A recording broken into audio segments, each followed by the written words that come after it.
ऐसा नहीं कि जो सैम पित्रोदा ने कल कही है बात 2011, 12, 13 में तत्कालीन जो मंत्री थे पी चिदम्बरम, उनके द्वारा भी इन सब चीज़ों की वकालत बार बार की जाती थी। कांग्रेस जिसने देश के संसाधनों को लगभग 60-65 वर्षों तक लूटा, अब उसकी नियत लोगों की, आम जनता की संपत्ति पर लगी हुई है।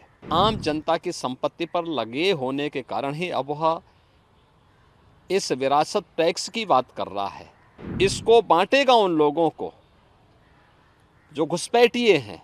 वह देश की कीमत पर राजनीति इन्होंने पहले से ही करते रहे हैं और विरासत टैक्स उसी का हिस्सा है। सैम पित्रोदा ने कांग्रेस की उसी मंशा को उजागर करने का एक प्रयास किया। विरासत टैक्स के आधार पर पूरे देश को तबाह करना चाहते हैं।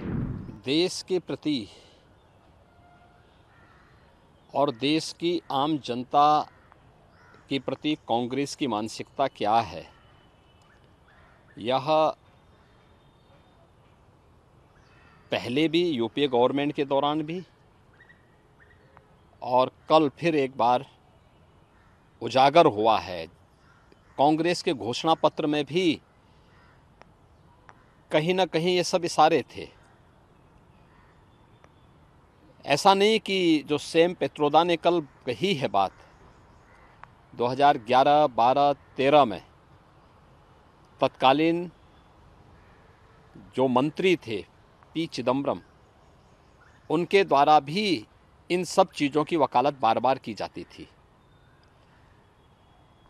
और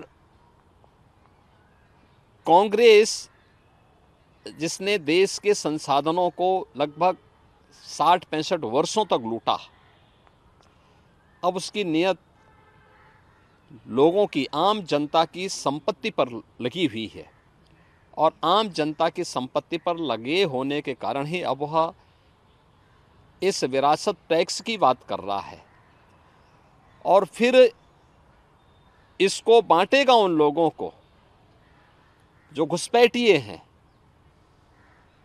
आखिर कौन नहीं जानता कि असम के अंदर, इस देश के नॉर्थ ईस्ट में या देश के अंदर अलग अलग भागों में जो करोड़ों की संख्या में घुसपैठी आए हैं, रोहिंग्या आए हैं, इनके पीछे तो कांग्रेस का ही वोट बैंक की पॉलिसी है।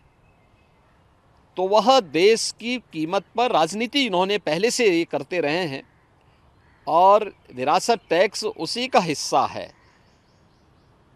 एक तरफ ये आम जनता को टैक्स लाद करके तबाह करेंगे, उनकी संपत्तियों को जबरन अपने कब्जे में लेंगे और फिर उन घुसपैठियों को, उन लोगों को देंगे जो लोग, जिनका भारत से कोई संबंध नहीं है।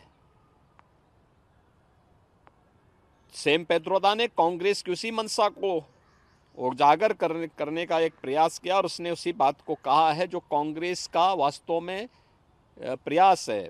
वो तो अच्छा है 2014 में कांग्रेस की विदाई हो गई, अन्यथा कांग्रेस उसको उसी समय लागू कर चुकी होती।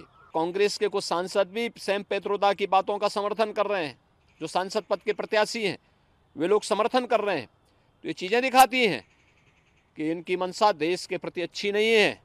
अनुसूचित जाति, जनजाति और पिछड़ी जाति के लोगों को मिले हुए संवैधानिक अधिकारों से ये लोग वंचित करना चाहते हैं, उनके अधिकारों को जबरन ये लोग लूटना चाहते हैं और दूसरा विरासत टैक्स के आधार पर पूरे देश को तबाह करना चाहते हैं।